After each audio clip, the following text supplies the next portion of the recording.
I've done so much freaking work. Finally, I have found good wood that does not need replaced.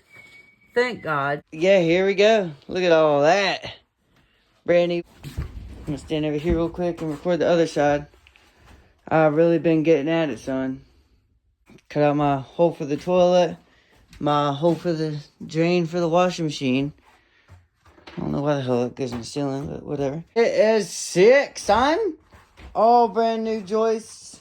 And I just need to get the edges, put some glue on over the walls, and this is brand new. Hell yeah. It ain't going nowhere. Yeah, we got the bathroom done for the most part. Now, I need to take out literally this one stud and like a little piece of this wood right here. I'll show you.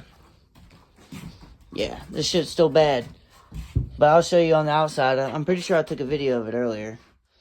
But yeah, I gotta replace from right there to over there. And then replace this piece all the way to there. And then boom, I can put brand new shit all the way across. Yep. We're getting to it. I guess that's all I can record for the 50th fucking time. Look at this. And now I gotta go into the bedroom. But we're almost there, guys. Boom, son.